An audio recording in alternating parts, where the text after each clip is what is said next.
কখনো কারো কাছে নিজের মন খারাপের কারণগুলো শেয়ার করবেন না, কারণ যেটা আপনার মন খারাপের কারণ সেটা হয়তো অন্যদের কাছে শুধুমাত্রই গল্প।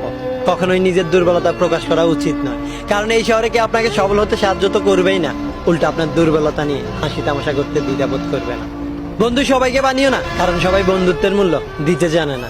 আপনার সাথে সবসময় হাসি খুশি ভাবে চললেই বা মুখে ভালোবাসি বন্ধু কথাটি বললেই সবাইকে বন্ধুত্বের জায়গাটি দিবেন না, কারণ আপনার চারপাশে এমন কিছু বন্ধু নামের বেঈমান আছে যারা নিজের স্বার্থের জন্য আপনাকে ব্যবহার করতেছে। একটু বিপদে পড়লেই এই বেঈমানগুলোর আসল রূপ আপনার সামনে বেশি উঠবে।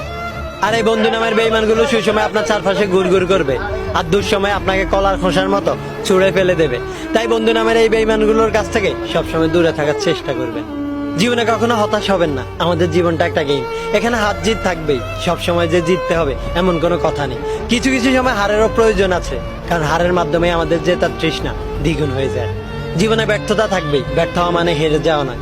মানুষ কখনো হারে না, হয় সে জিতে আর না হয় সে শিখে। তাই নিজের ব্যর্থতার গল্পগুলো থেকে ভুলগুলোকে শুধরে নিয়ে সামনে এগিয়ে চলুন, দেখবেন সফলতা খুব সন্নিকটে।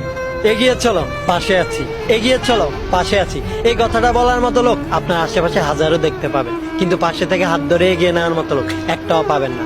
তাই কখনো কারো উপর নির্ভরশীল হবেন না, নিজের লক্ষ্য